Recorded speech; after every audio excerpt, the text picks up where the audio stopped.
Valentine's Day is coming and it's making me think about the years that I spent feeling single and unlovable and frustrated and lonely. Somehow, I always ended up being single on Valentine's Day. And for many years, I felt like there really wasn't anything I could do about it. I just had to wait for the right partner to come around. But what really changed things for me was beginning to build a healthy relationship with myself. Once I knew how to love and care for myself, once I knew that I was unconditionally worthy, that is when I attracted a partner who truly loved and cared for me. And I was able to take in the love that he was giving me. So this Valentine's Day, I want to encourage you to focus on building a healthy relationship with yourself, on taking care of yourself and treating yourself well. And I want to invite you to enroll in my online course called Date Yourself, 4 weeks to a healthy relationship with you, to help you do just that. In this course, you will learn how to release self-criticism, truly practice self-compassion, and engage in personalized and sustainable self-care. This program will help you build a loving, caring, beautiful relationship with yourself so that you can have amazing romantic relationships with other people. So whether you're single or partnered, treating yourself to the Date Yourself program is the best gift you can give yourself this Valentine's Day. And in honor of Valentine's Day, I'm offering a special bonus. So if you sign up for the program before midnight on February 14th, you will get access to a live coaching call with me where we'll be talking about dating and relationships. This is going to be a group coaching call, and I'm going to be answering your questions about dating and relationships and sharing all of the wisdom I have gained from my own healthy relationships as well as years of doing couples therapy.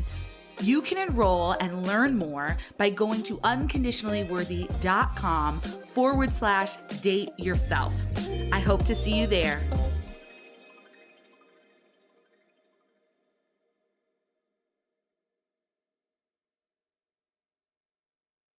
I sobbed in the doctor's office. I really thought my life was over.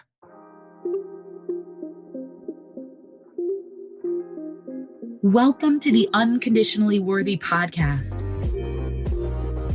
In this podcast, I will guide you on your journey to connect with the true source of your self-worth. Each week, we'll discuss barriers to unconditional self-worth, the connection between self-worth and relationships, self-worth practices you can apply to your life, and how to use self-worth as a foundation for living courageously. I'm your host, Dr. Adia Gooden, a licensed clinical psychologist, dance enthusiast, and a dark chocolate lover who believes deeply that you are worthy unconditionally.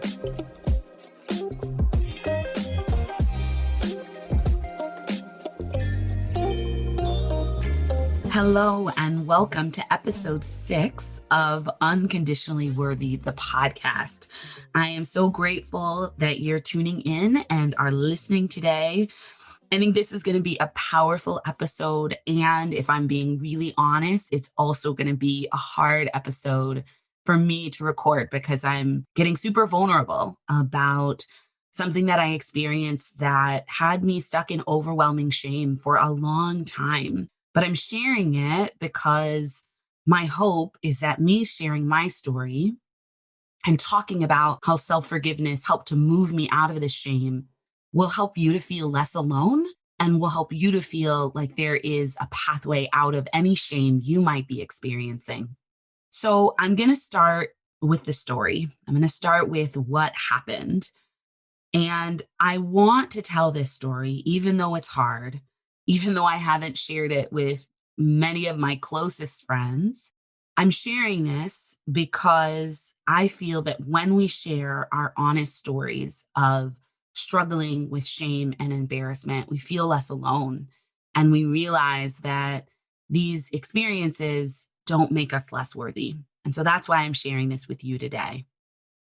Okay, let's go. In the summer of 2009, at the young age of 24, I fell in love hard. You know that love where you feel high all the time and you're not grounded in reality? Yeah, it was like that.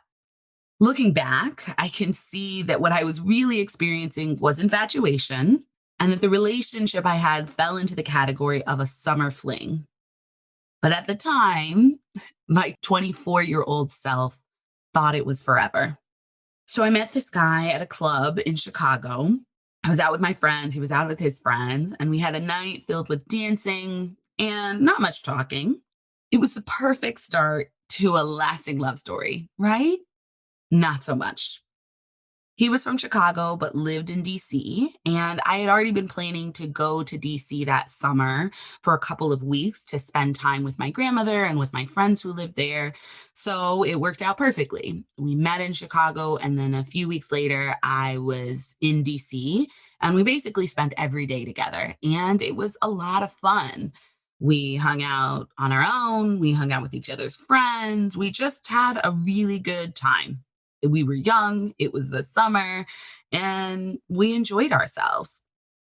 So eventually I went back to Chicago because I had to get back to my life in Chicago. And, long distance put a little bit of a strain on our relationship, but we kept it going and it was okay for the most part. And I then eventually, probably like a month later, went back to DC over Labor Day weekend for a visit.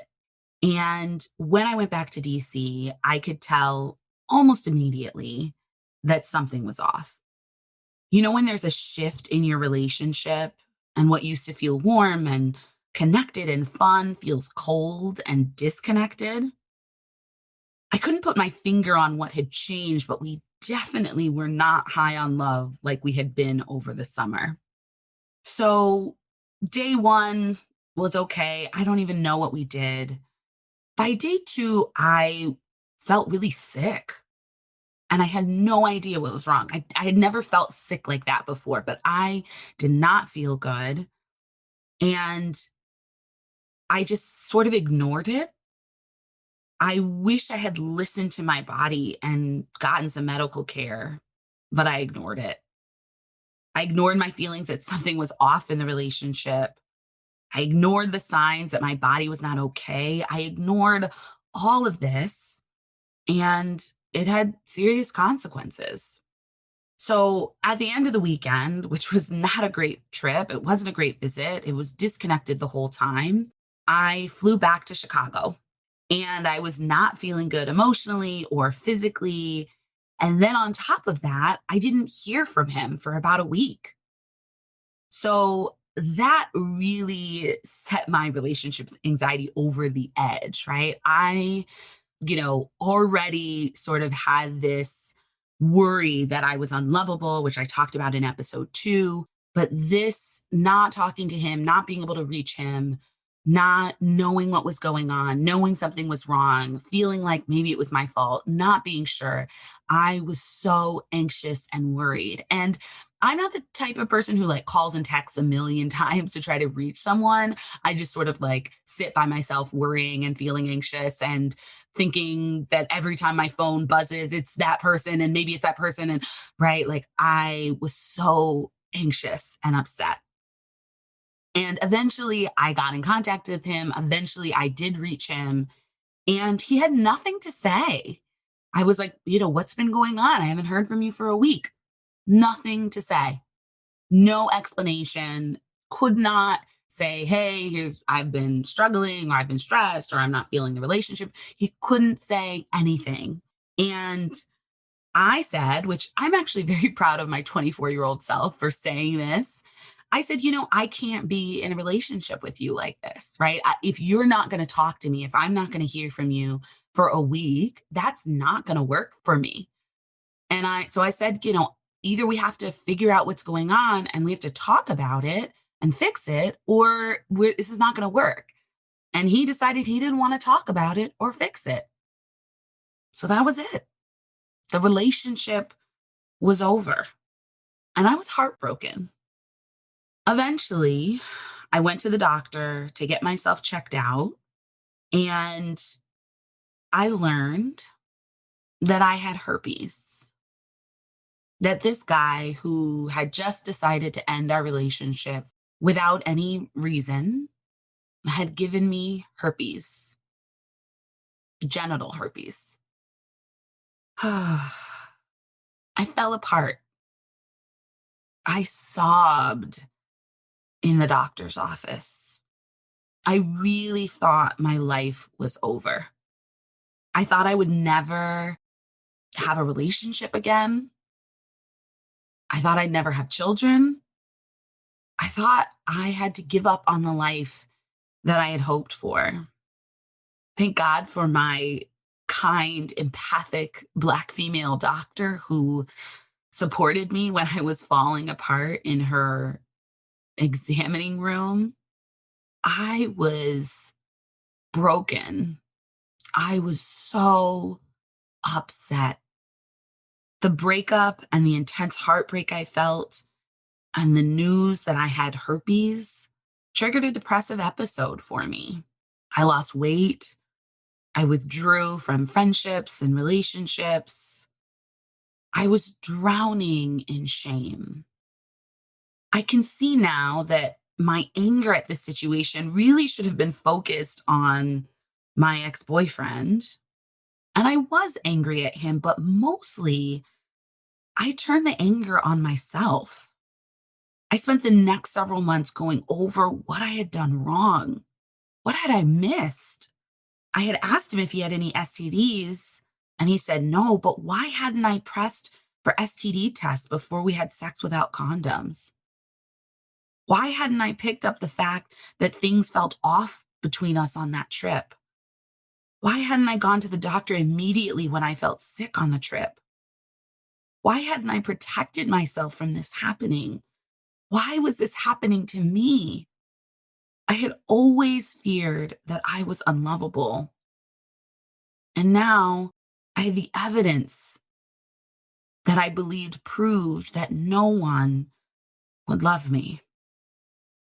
As I share this story with you, my heart hurts for my 24-year-old self.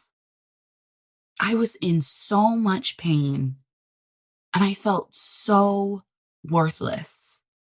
I wish I could go back and comfort her and reassure her that she was still worthy despite having an STD, and that she would still find love and be able to have kids and have the life she dreamed of. I held these mistakes, these errors in my judgment for not keeping myself safe against myself for years. Every time I would start dating someone new, I would feel the shame rise up and think that if I had not made those mistakes when I was 24, I would not have to experience this shame now. And this is often how it works. We withhold forgiveness from ourselves because we are hoping that the past could be different, and that if we hadn't made the mistakes we made in the past, we wouldn't be experiencing the pain we are struggling with in the present. The irony of this is that we actually hold on to the pain of the past when we don't forgive ourselves. It's like we pack that pain in a backpack, put it on our backs, and carry it wherever we go. And this takes a toll. It's mentally and emotionally exhausting to carry all this pain and shame with us day in and day out. Once I was able to forgive myself, I was able to put down the backpack and leave it in the past. I was able to move forward freely and unburdened. So you may wonder what exactly self-forgiveness is and how to put it in practice. And so I'm going to tell you. I wish that I had had this instruction, this guidance so clearly when I was struggling with this shame. And it took me years to forgive myself. And I hope that by sharing these components of self-forgiveness, it will help you to get to healing more quickly than I was able to. So self-forgiveness involves a few components. 4 in the way that I conceptualize it. It involves accepting what happened in the past, acknowledging how what happened harmed you, identifying the wisdom you can draw from the experience, telling yourself you forgive yourself, and allowing yourself to move forward. So let me break that down. The first step is accepting what happened in the past. So often we withhold forgiveness from ourselves because we don't want to fully acknowledge and accept what happened in the past. I had to accept that I did get herpes and that I did make mistakes and did not protect my boundaries in order to be able to forgive myself. As long as I was wishing that it didn't happen and thinking over and over again about how stupid I was to let it happen, I was stuck and I couldn't move forward. As long as I was trying to rewrite the past and not accept the reality of what happened, I was bringing the past with me. So acceptance is a really challenging step, and it's so important. The next step is to acknowledge the hurt you experienced because of what happened. So often we're focused on feeling angry at ourselves and others because of what has happened to us in the past, and we fail to attend to our own emotional wounds. When we acknowledge the hurt we experience, we offer ourselves compassion for what we went through. I needed to let go of my self-criticism and really tune into the part of myself that was hurting and felt violated and unworthy. And I needed to comfort myself and engage in self-compassion so that I could heal and move forward. Then the third step, once we've attended to the emotional pain we've experienced as a result of the mistake, is to identify what we learned from the experience and the wisdom we gained from what we went through. For example, from this experience, I learned that I needed to be more protective of my body and my mental and emotional and physical safety, and that I needed to trust my intuition about when something was wrong, either in a relationship or with my body, and address that instead of ignoring it. And then the fourth piece is to actually forgive yourself and allow yourself to move forward. For me, this looked like saying to my younger self that I forgive her for not protecting herself and trusting herself. I look back and age 24 feels so young. I was 2 years out of college.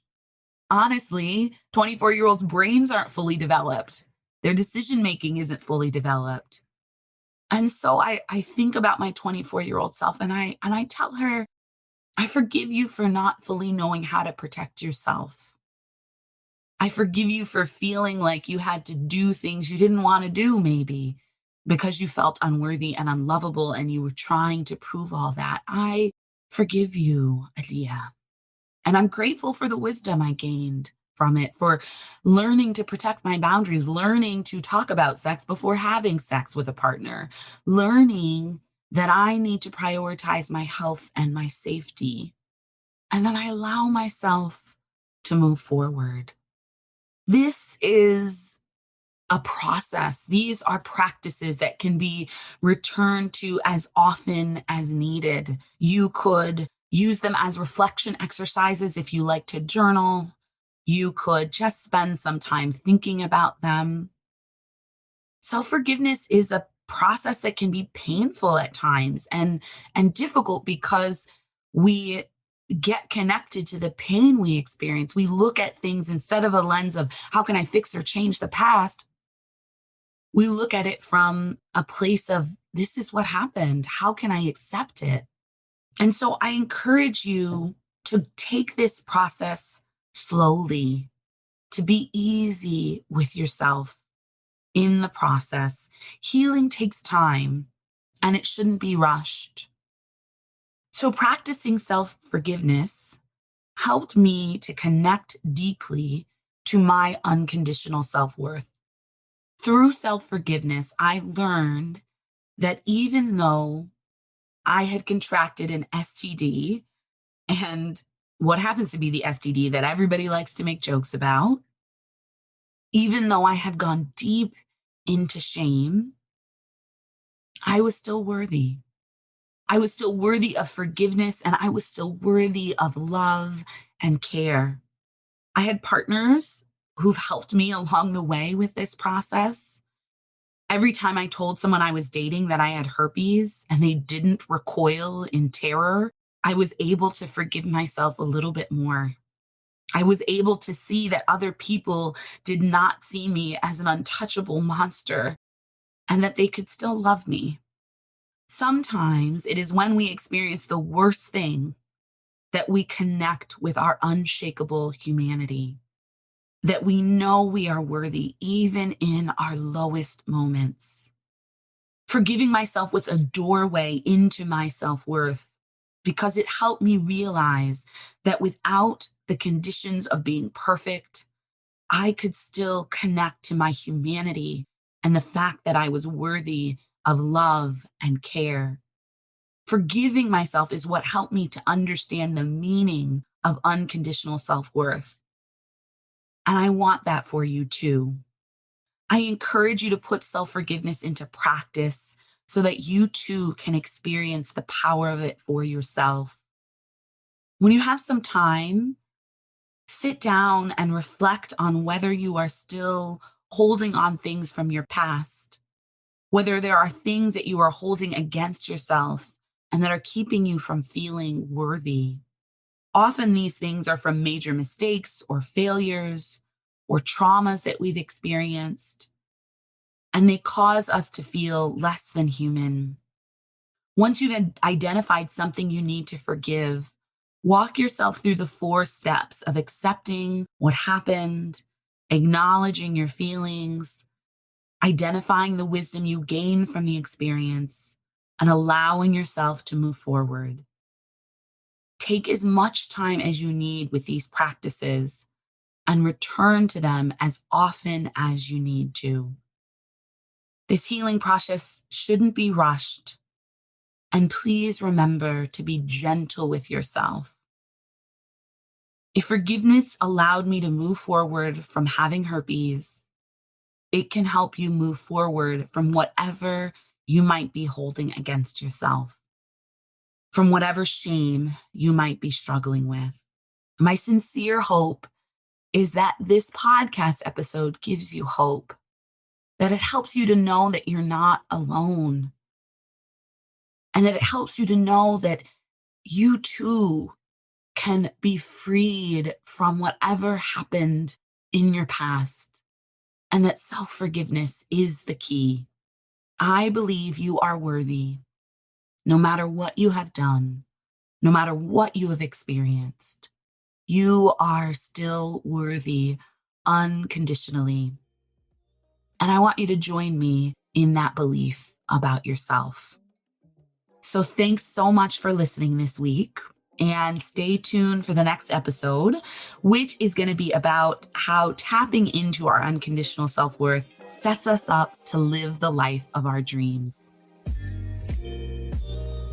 Thanks for joining me this week on the Unconditionally Worthy Podcast.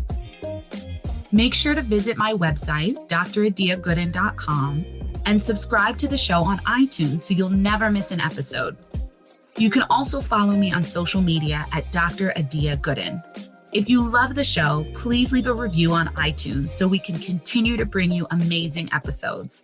Lastly, if you found this episode helpful and know someone who might benefit from hearing it, please share it. Thanks for listening and see you next episode. This episode was produced by Chris and Tiana, and the music is by Wadaboy.